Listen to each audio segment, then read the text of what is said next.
Hello there. I'm here to tell you I'm safe. You may have seen my shorts. I haven't got round to doing a video on it yet, but on Saturday we had a hurricane. Now, some parts of Cyprus weren't badly affected or affected at all, or just had a lot of rain or strong winds and trees went down, but we had house damage and we had rain coming in the house, and we have got so much to clear up on our land that I've been doing some of that today. So I'll talk maybe more of that in a while, but perhaps that's the first thing. I've learned something new today, that we had a hurricane on Saturday. So as I say, if you want to see a bit of that, there's in the shorts, and you can hear, I think, as saying, because our volunteers were still here, I think you can hear in some of the clips and saying, wow, we were just sitting outside in brilliant sunshine just now, and we were just eating. Luckily, we'd finished eating and everything were in, and we were sitting out having some drinks, enjoying the lovely warm day. And I'm not joking, we didn't even see it coming. It was just suddenly there, woof. And yeah, serious hurricane. And as I say, over social media, some areas are playing it, but they just had bad rain, and any flooding was because a lot of properties in Paphos and our capital, Lefkosia, actually are either built on old riverbeds, so obviously if it rains, or they have driveways that are really slopey down, or even basements that are slopey down. So the flooding isn't an issue here because of a hurricane, it's because of stupidity, as how some properties, people wanted them designed and built there, or built, as I say, on the dry riverbeds that are used for our drainage in storms. But it was the wind damage, so it was a hurricane damage from wind. As I say, we did have rain coming through our roof.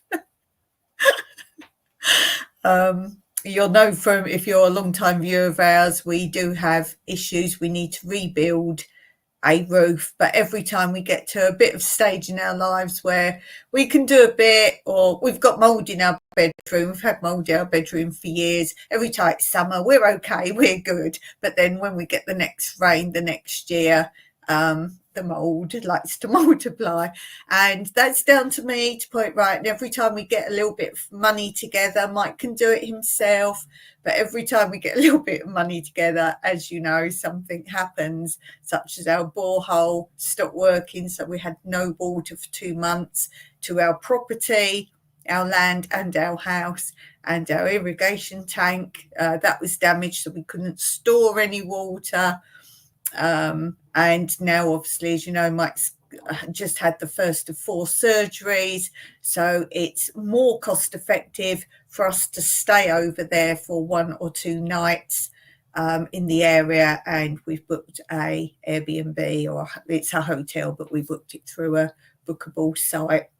So every time we get ourselves together, same as all of you, I expect something else occurs.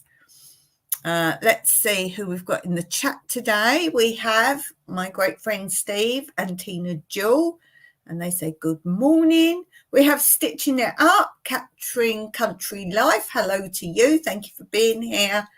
And we have Stitch It Up saying, oh my, glad you're okay. Yes, I thought I'd better come on and let you know. As I say, I will make a video on it. But today was my first day editing since we've had the volunteers here. They went on Sunday morning, and they're like, we feel really bad. We're going just as you've got all this damage to clear up. Do you want us to stay and help you sort it all out? Oh, trees down on our land. My goodness. And I tell you the other thing that sounds really silly, we always have fallen pine cones because we have a lot of trees on our property. So you always have, on a windy day, a lot of the pine cones will drop. We collect them all and we use them for fire, like fire starters. We use them in our fire.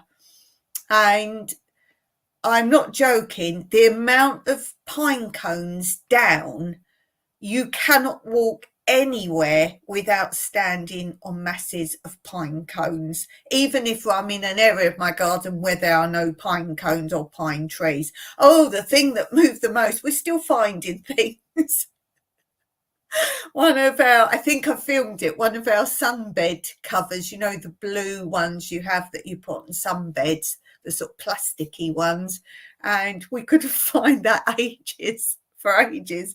And Mike said, come with me, come with me. He said, put your filming on so you'll see like where I walked. And we actually found it underneath a fallen tree. Oh dear.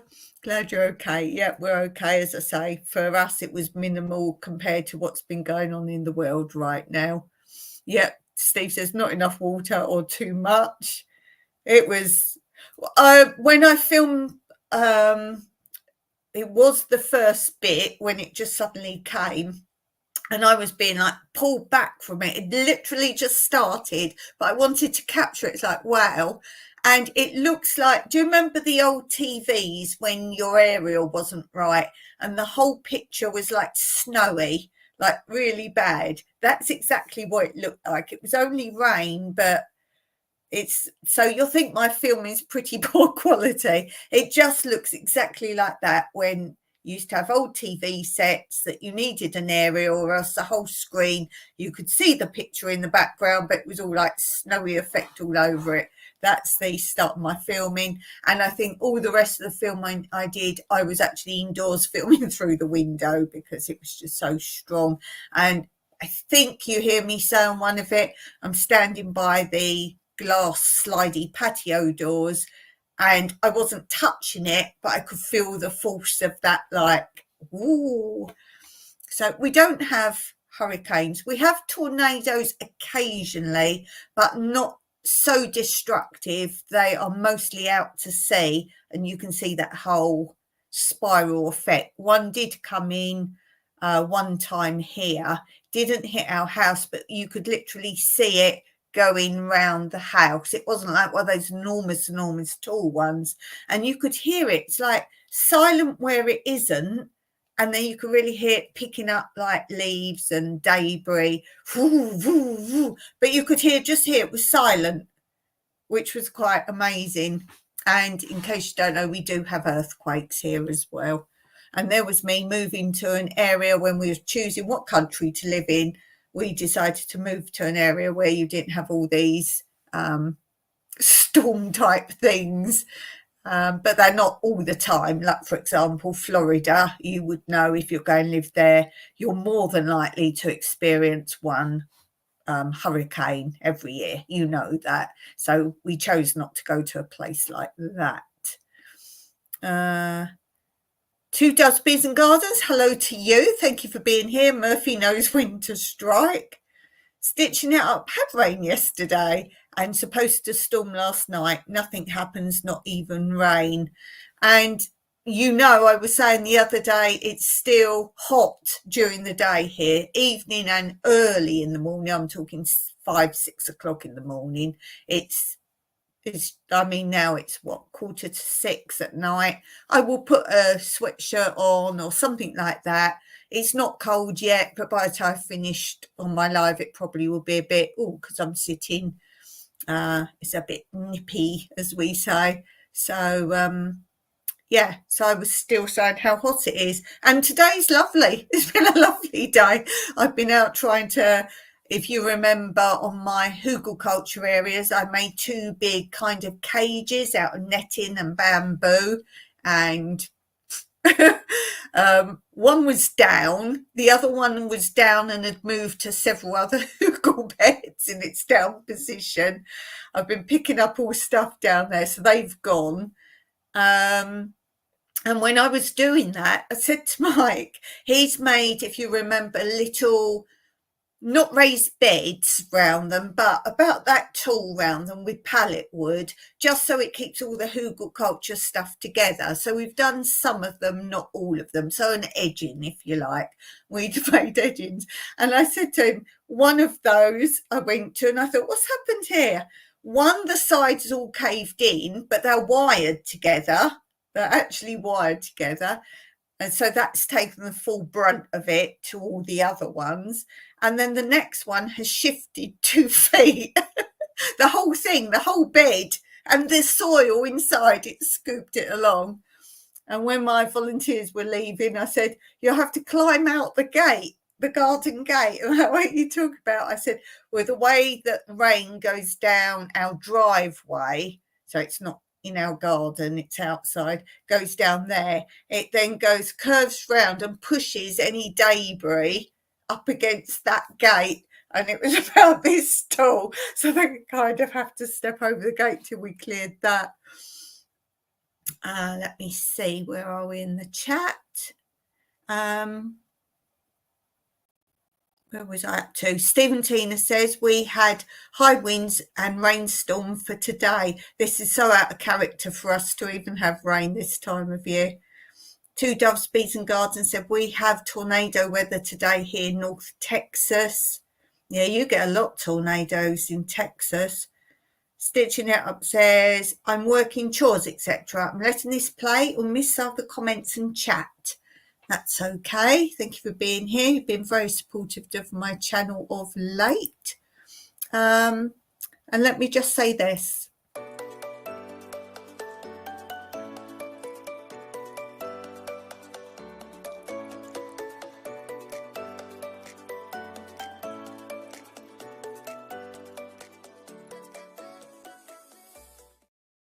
So yes, our volunteers have gone. They went, as I said, on Sunday, well, about lunchtime, they went on Sunday, and they've sent me, bless them, they sent an email, and they've been sending stuff on like sticks, filming they've done, because I've mentioned before, Adrian did a lot of drone stuff for me. So you're going to see lots of drone footage creeping into my videos, and that's all from Adrian. And one of the things they left on the stick was, in their accommodation that they have on our land, a lovely, lovely farewell message to us both. That's absolutely lovely. And I have big news. I have big news about them. They just came to volunteer, and on leaving, they asked, would I find a property for them to move to in Cyprus? But more about that another time. Wowza. Wowza. That wasn't even an intention or a thought in their heads. And well, I did the first edit today of a video. There's going to be quite a lot of videos with them in different forms because we did a lot together. But I've just edited the first one, which I filmed both of them introducing themselves and where they're from and what their jobs were. And the first jobs that they both did for me. So I've just edited all that. So that should be coming up pretty soon. I will be posting that one. I've got so much to share with you, and I'm like, oh, what do I edit first? I've got so much been going on. So yeah, I've spent all day editing, and I'm not one of those YouTubers who say, well, it takes me hours to edit a video. No, I've done quite a lot of edits. Did I do 3 or 4? I did 3 or 4. I'm not sure how many I got done today, but remember, I was outside clearing up some of the hurricane damage, so that's not all that I've done today. So, oh, and posted. I posted today as well, posted. So I've been busy with YouTube. Okay, I think we should begin, because I have called this one Learn Something New Today. Well, you probably learned there was a hurricane. And as I say, don't be fooled by social media. Some areas of Cyprus have just used it for clickbait when they didn't even have it in their area, which is very sad. But anyway, what shall we do first? What shall we learn about today? I know we will start with this.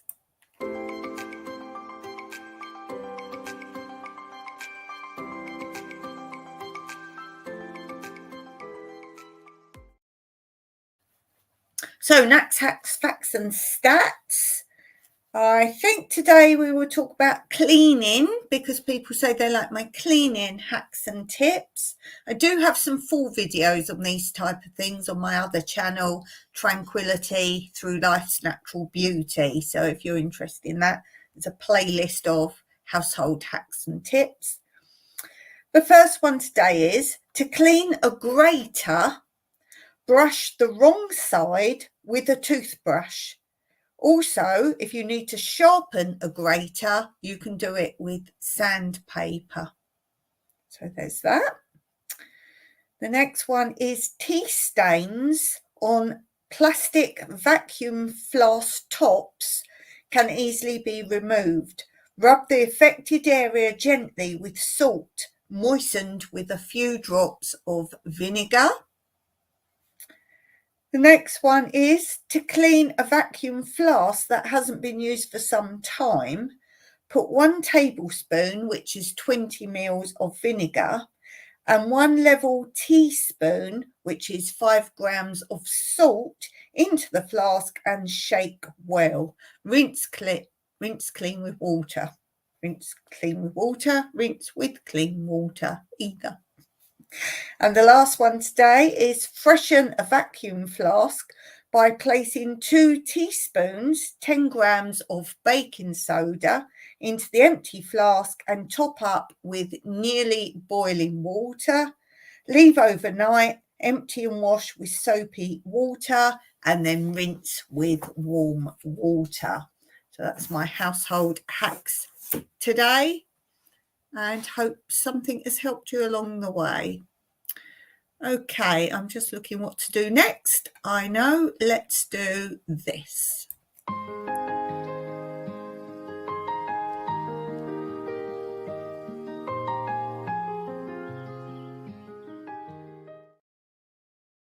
Okay, so again, I'm reading from my mini series garden books.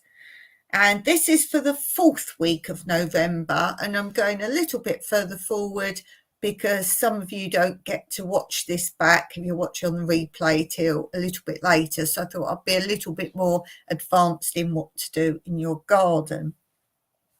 And it says, if you have not yet pulled up your pea sticks and bean rods, now is the time to do this. Pea sticks are not really worth storing for use next year. They become brittle very quickly. Bean rods, however, should last 2 years with care. If you use bamboo canes, they may well be more expensive to start with, but should serve much longer. Well, if you know, I grow bamboo in my garden, and we use that for many different things, not just for in the garden. Canes may be stored outdoors satisfactorily, preferably laid flat on a frame to raise them above the ground, but storing indoors is better. Rods cut from hedges or trees, hazel is best, should be stored indoors. Gardeners with a large enough shed can lodge them on the cross beams of the roof, and also in a garage. If you have a garage, you can do this. Before storing canes or rods for the winter, strip off all the dead plant tendrils or foliage entwined around them, and also the ties. These can harbour pests and carry infections to attack next year's crop. You should now have a wide variety of brassicas available for harvesting. Brussels sprouts, winter cauliflower, autumn cabbage, Savoy, and the several varieties of kale should now be ready. Kale is probably best left until the new year, but if you want to make a cutting now, the procedure should be exactly the opposite to that adopted for picking Brussels sprouts. With the latter, you start with the lowest sprouts on the stem and work upwards, leaving the crown until last. With kale, cut out the head first, and the plant will then begin to produce a mass of shoots up the stem. If whilst sampling cabbages, savoys and kale, your cauliflowers will become fully open and in need of cutting, You can, as with summer cauliflowers, pull them up and hang them in a cool, dark shed where they should keep for several weeks. Autumn and winter cauliflower, head in broccoli, have inner leaves which are much more tightly packed around the curd than the summer varieties, which helps to protect them against frost. During a sharp cold spell, half break the midribs of the leaves of any which are showing a good deal of curd, and bend the leaf over the curd. If the heads are facing south, half pull them from the ground and lay them with their heads to the north, so that the rays of sun do not strike the curd while it is still frozen. If you bunch the outer leaves around the curd and tie them with twine, or a rubber band, this will also give some protection. Winter radishes should now be lifted and stored in trays or boxes of dry sand as for carrots. The treatment is quite different from that of summer radishes, which indeed winter radishes do not closely resemble. Winter radishes grow much larger, sometimes the size and shape of a small turnip, or up to 23 centimetres, 9 inches long. The flesh is white and solid, although the skin of some varieties is black. Winter radishes can be taken from store and used in salads. Winter spinach should continue to yield pickings as required throughout the winter if adequately protected with cloches. Another rather useful, unusual winter crop is Hamburg parsley. It's not usually grown for its foliage, but for its root, which resembles a small parsnip, although the leaves can be used for flavouring like ordinary parsley. It's a hardy and may be left in the ground for lifting when required any time during the winter. Like the winter radish, it can be shredded or grated for use in a winter salad. But sometimes it's cooked with carrots as a second vegetable or in a casserole. It's especially appetising when fried in butter after boiling, like salsify, which incidentally may also be lifted any time that it is needed. In the fruit garden, in a month's time, days will begin to get longer, and there will also be many new tasks to be carried out. Begin preparing now. Gaunt, bare branches of fruit will require attention before long. The winter pruning of apples and pears is not difficult once principles are grasped. Pruning is necessary to regulate new growth, to increase the amount of fruit in wood, to let light and air in, to contain the tree of the bush to a reasonable size. Hard pruning results in vigorous growth, while light cutting and light growth go together. The aim is to strike a balance. Spur pruning, the shortening of all new growth to the main stem or branches, is largely reserved for restrictive fruit trees such as cordons, fans or espaliers. Renewal pruning consists of shortening 1/3 to 1/2 the number of new shoots. Because not all the new growth is cut back, this method suits varieties which only fruit at the branch tips, and so this is called tip bearers. The wounds left after large branches are removed should be smoothed over with a sharp knife and then painted over with a tree sealing compound. The protective coating helps to prevent the entry of disease organisms into the wound and enables the wound to heal more quickly. Besides pruning top fruit, the cane fruits, blackcurrants and blueberries can be treated now.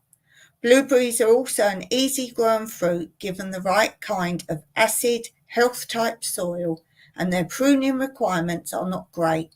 Indeed, they need not even be pruned regularly every year, but it's a good idea to clear out the oldest shoots and to thin the rest. Otherwise, the plants will become a terrible jungle, which will only produce undersized fruits.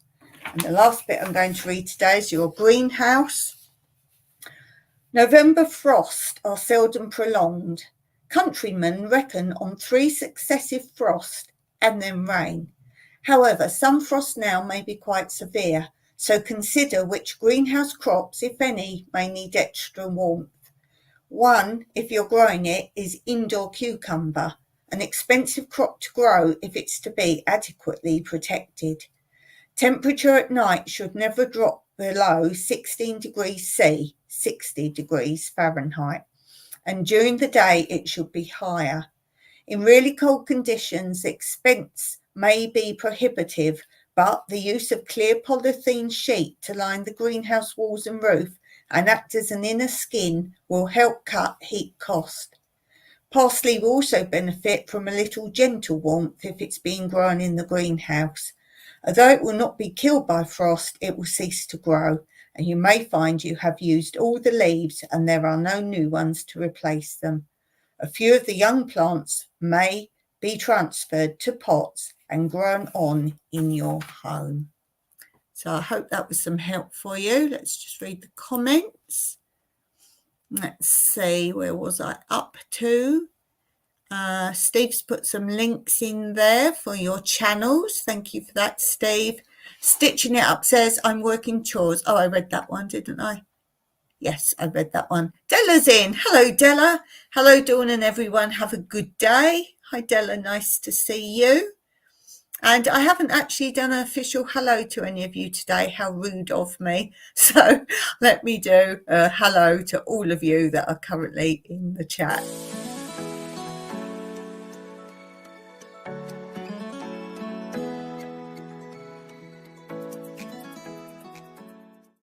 And that gave me time for a drink. Okay, let's go on, I think, to Monday's quote corner. Let's have a go at that.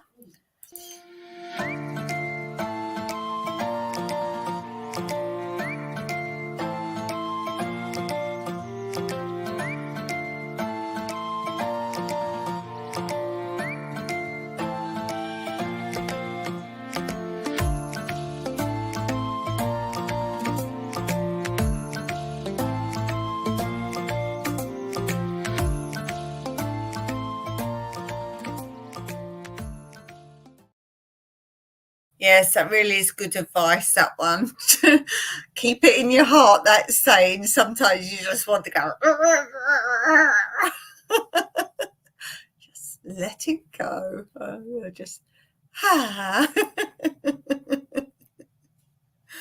Your 5K is missing off the wall. Oh, look at you. Look at you, Mr. Observant. Oh, special applause for noticing.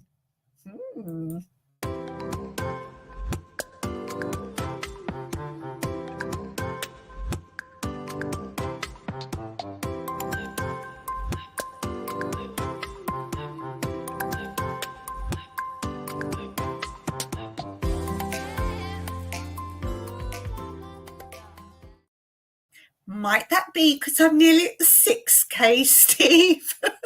No.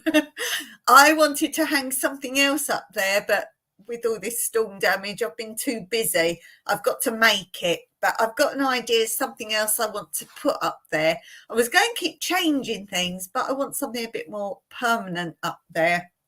So it didn't come down in the hurricane. But I thought, oh, I got to 5K a while ago now. And any of you that have not got your entries in yet for my 5K giveaway, I was going to do this that I normally do. You will see 5K as a big thumbnail on the 5K giveaway video. It's quite a few back now, but you'll see it. You can't miss it. There's a massive 5K, the whole thumbnail. And if you want to take part, answer as many questions in that video as you feel you would like to answer. There are many clues in the description underneath, and many clues I keep giving you, and even answers in my lives. And when you've answered as many questions as you want to answer, then email your answers to me and you will be entered automatically then into the giveaway. And that ends on the 25th of November. So that was another reason I thought I'll take it down or it'll still be up there for ages. So yeah, there's something else I want to put up there. I did think of something else and then I thought, no, I'm going to do something else. So yes, let's see what's going up there. As I say, I need time to make it. Yes. Let's see.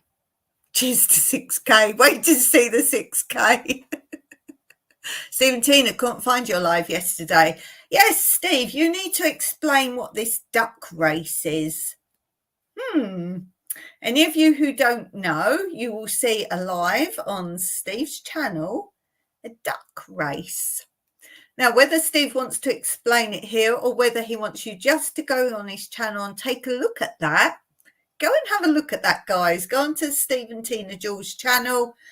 You can't miss it. You'll know when you've hit it. It's like little cartoon ducks.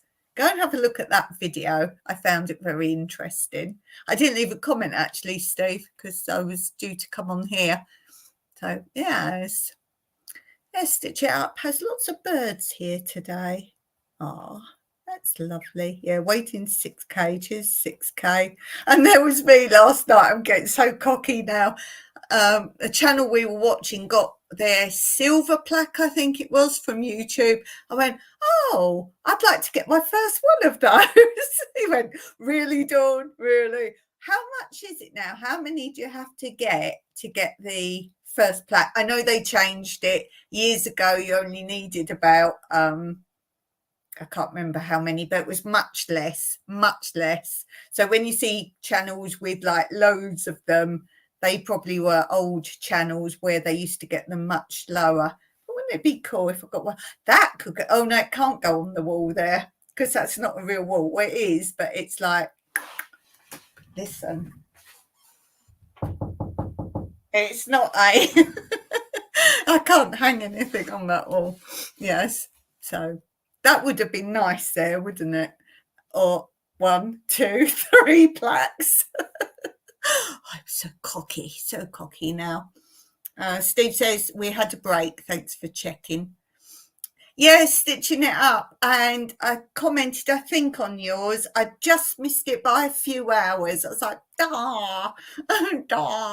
Stitch It Up's been doing random live feeding fish. Yeah, feeding fish. It's very cool. Go and take a look, guys, at Stitching It Up's last live. That's the one I looked at because I just missed it. Feeding fish. There's the link there from Steve.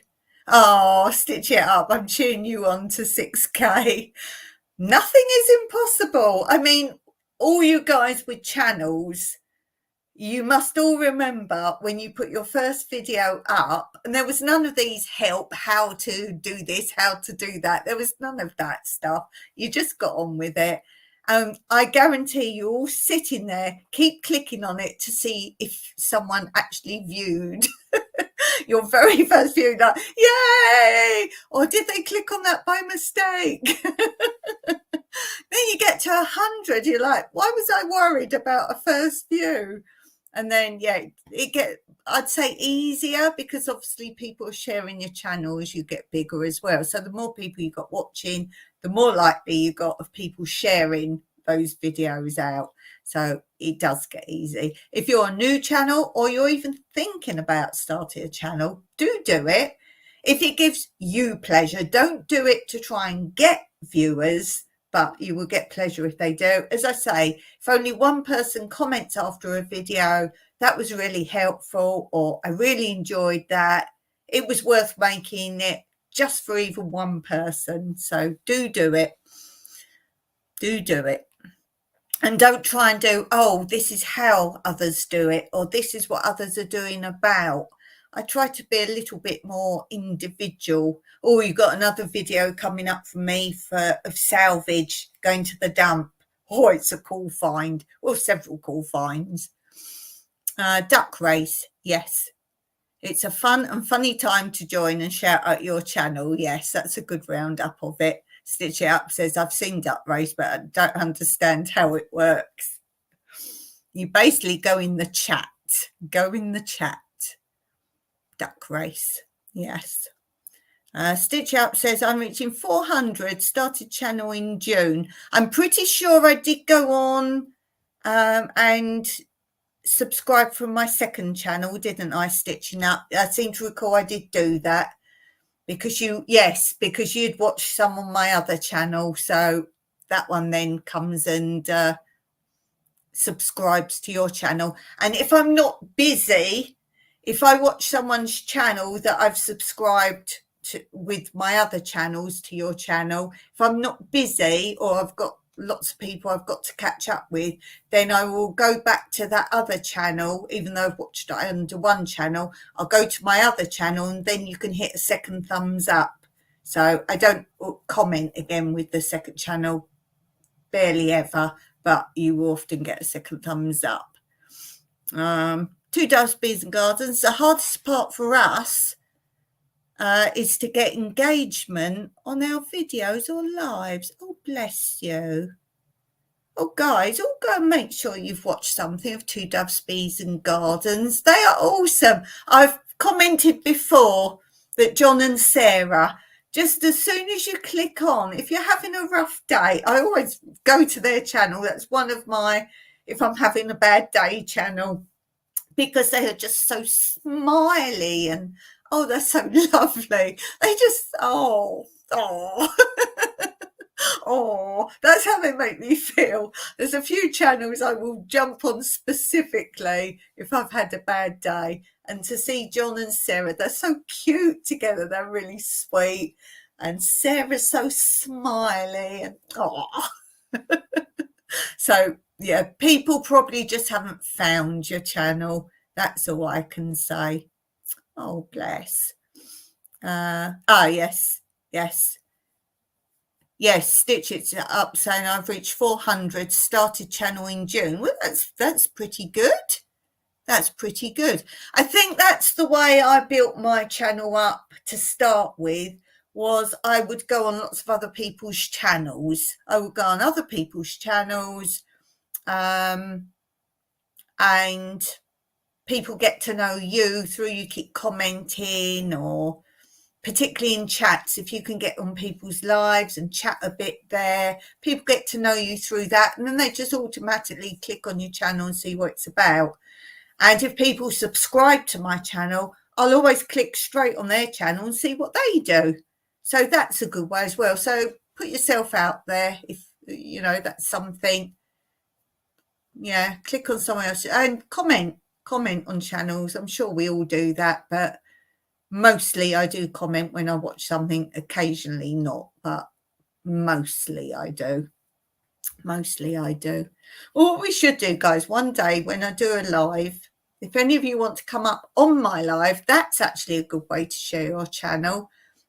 Maybe if you come on Wednesday, come up on Wednesday, come in the chat and I'll put the link up and you can come on screen. So that gives you a chance to, if you're sort of sitting in your pajamas right now, if any of you want to come up on Wednesday, remind me, because I'll forget I've said that, and you can come up on the screen, we can chat live, and then people see you a bit more and connect with you.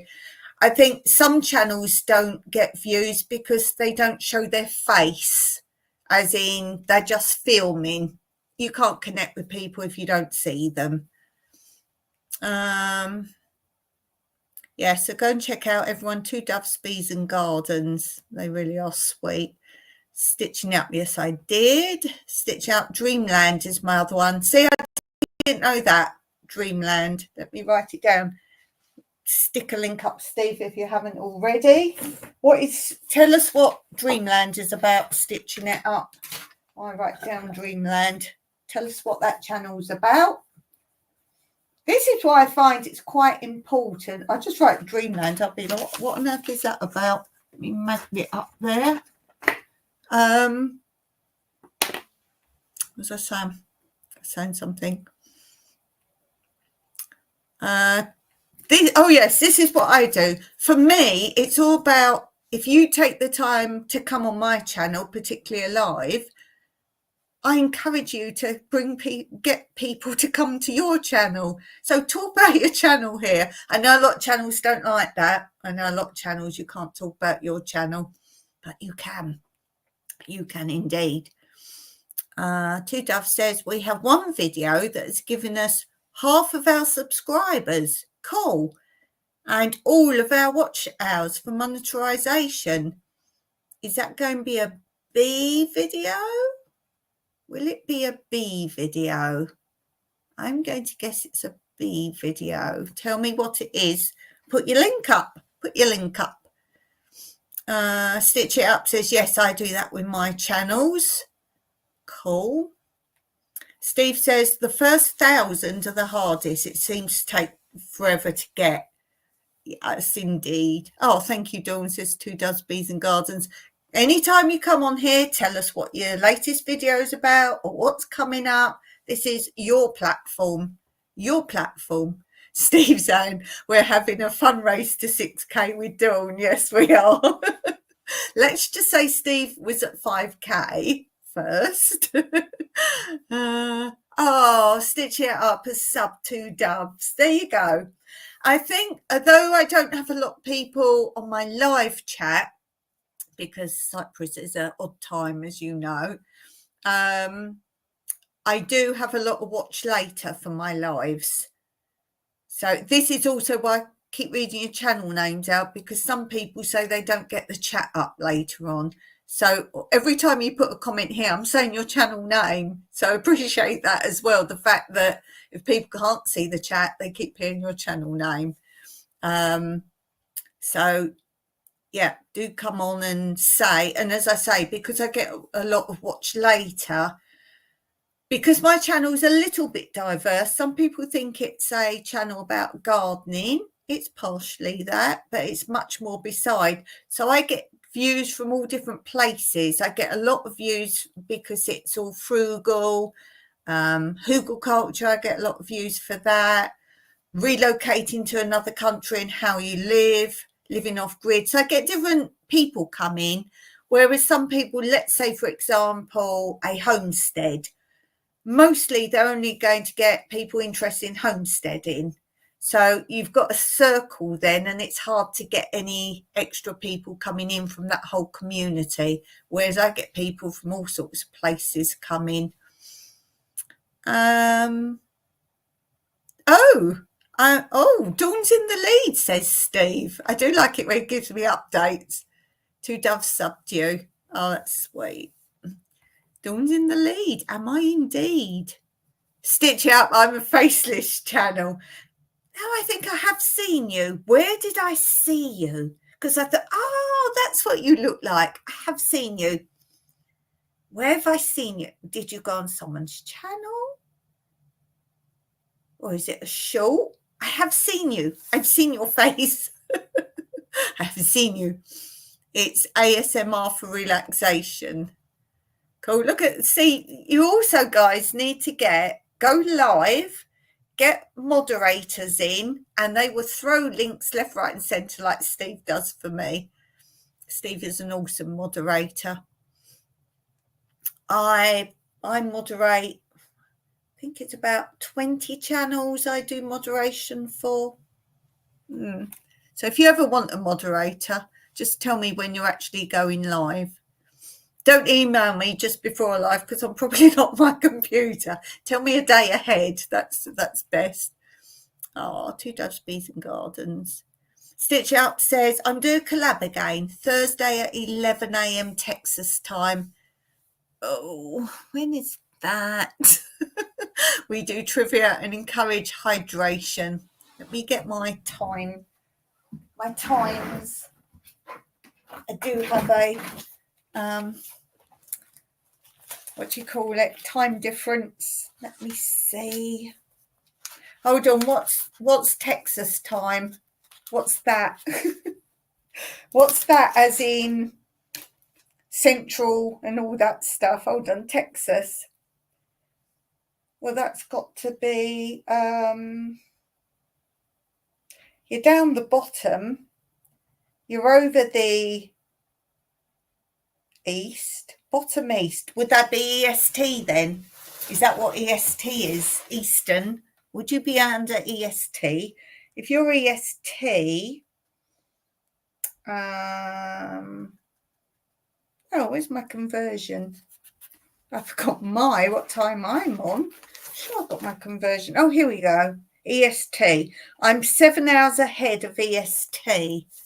So if you're 11 a.m., 10, 9, 8, 7, 6, 5, 4. That would be 4 a.m. for me. Don't think I'll be there. Don't think I'll be there. I won't be there live. Oh, bless. See, this is how it works. Two Dust Bees and Gardens said, just sub your channel, stitching it up. There we go. Yay, Dawning Lead. Thank you so much, my friend. Steve said we have subbed to in chat for a while now. See, Steve's awesome. Stitch Up says, haven't showed face on collab either. I don't know. Oh, maybe it wasn't. No, it's Janine's Kitchen. Janine's Kitchen. That's the one. Janine's Kitchen. I do beg your pardon. Oh, you're Central. Central. I'm 8 hours ahead of Central. 8 hours ahead. So, right, Texas, they count as Central. Oh, I guess so. Yeah, because you've got Mississippi, Alabama. Yeah, I guess you are Central, aren't you? Do you know what? I should start putting in these, what they are. So your Central is there. Okay. Central. Cool. I'll learn one day. At least I've got my times now. Yes, I'm 10 hours ahead of PST, 8 hours ahead of Central, 7 hours ahead of EST. But behind Australia, where they take their main time frame from for YouTube, is 6.5 hours. I'm behind them because they take, I believe, Melbourne time as their time on YouTube. I know their times are different there a little bit. 10:15 a.m. Does that make it right what I've just said then? Dawn's live is the perfect time for us, says Stephen Tina Jill. Just getting up and having coffee. Yes, I'm like your alarm. And I'm pretty sure instead of an alarm clock, some of you could have your laptop on and have it turn on just as I'm going live. I could go, oh, wake up. Two Doves, Bees and Gardens, 11 a.m. is about 45 minutes from now in Texas. It's 10:18 right now. Cool. Janine is a hoot. You know Janine. There we go. Janine is a hoot. It's her I've seen. She's blonde, isn't she? She's got lots of hair. Blonde is Janine. I was getting you two mixed up. Probably because I subscribe to you both at the same time. Sometimes and I do get people mixed up by mistake. I'm so sorry. Stephen Tina Jules say 8:20 a.m. West Coast Pacific time. Oh, that's what you call it. West Coast Pacific time. Okay, cool. Excellent. Cyprus, we just have one time. What we are is times in England was called GMT, Greenwich Mean Time, and that's where time was taken for Europe and sometimes beyond. It was GMT, Greenwich Mean Time, because Greenwich was the place where time was taken from. So if you're in England, always +2, and we say Cyprus time is GMT +2. Now, Blue will tell you they don't call it that anymore, but people have been educated in the past. That is what it's called. You know how things change, and they decide now what cities doesn't mean anymore, what cities really means. The cities had a cathedral and it was a city.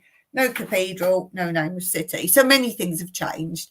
And I forget what she said they call it now, but they call it something else. But GMT, and still Europe says GMT plus, and how many hours to add on to the time in England. So I'm +2. So if you figure out English times, because some of you know English times, then +2. +2 hours, and that's what I am. Exactly 2 hours, exactly to the second 2 hours difference. So that's that. Okay, let's go on to, let's go back to Monday intros. Let's do this.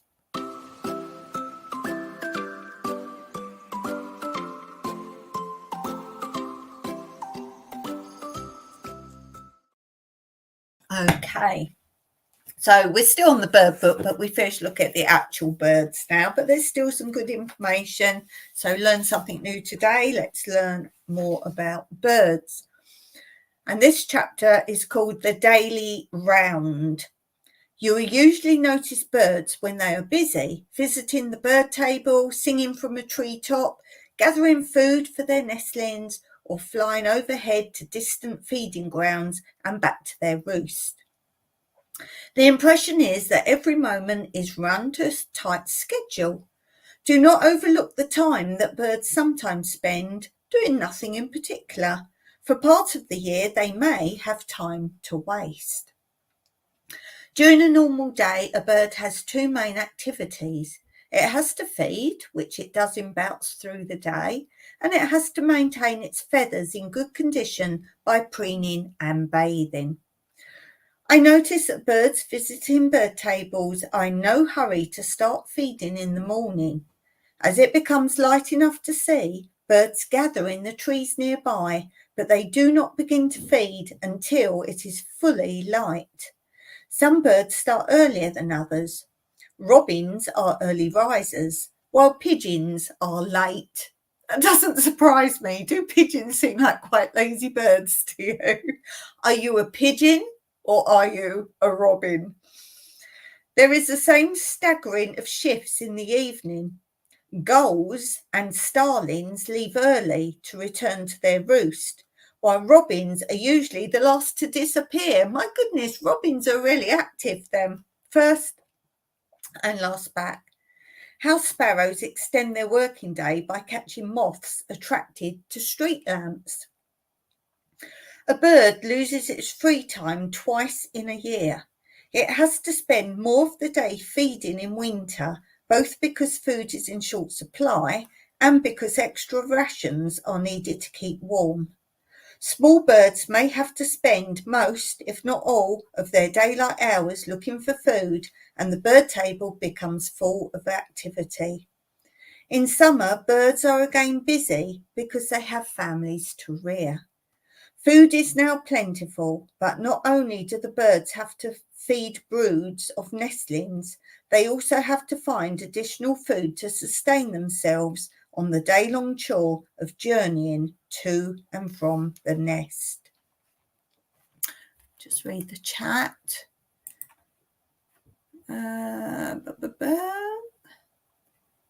Stitching's got to go. Nice to see you. Thank you so much for dropping by. Much appreciated. And then it's got about the annual cycle. There are three main events in the bird's year that are peaks in energy expenditure: breeding, the molt, and for some birds, migration. They do not usually overlap because it is clearly sensible that a bird needs its plumage to be in the best condition when it is migrating or breeding. Some birds start serious courtships around mid-February, but much depends on the weather.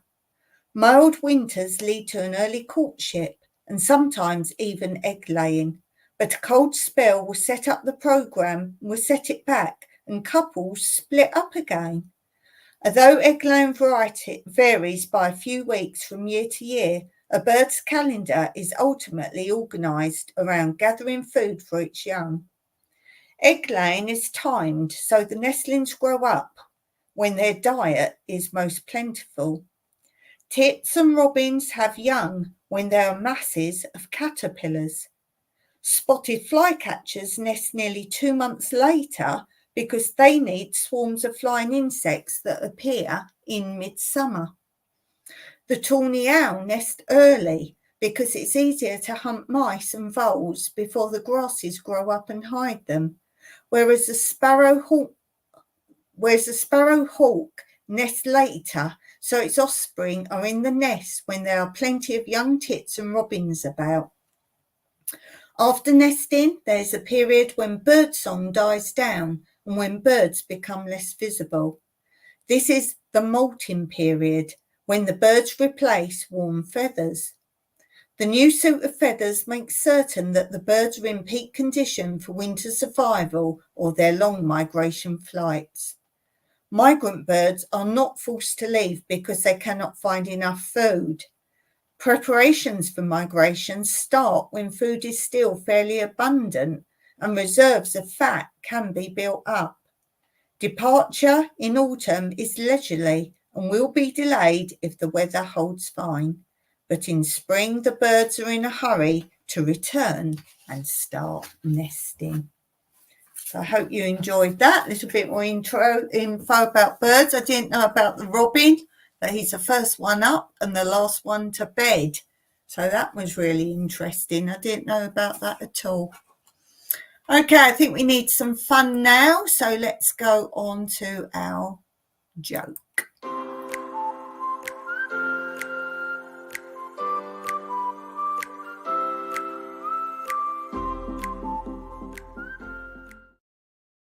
Okay, we're still on my after dinner speeches book. I just randomly pick one out, so I can't tell you how many more we've got.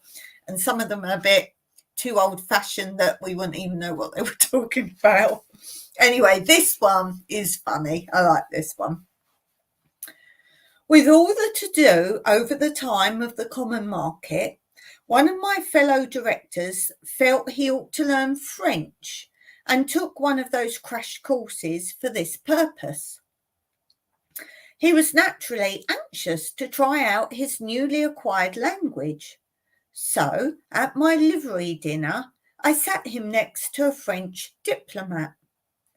For some time he was clearly at a loss to start the conversation when a fly alighted on a glass and gave him an opportunity. "Regardez les mouches," he said.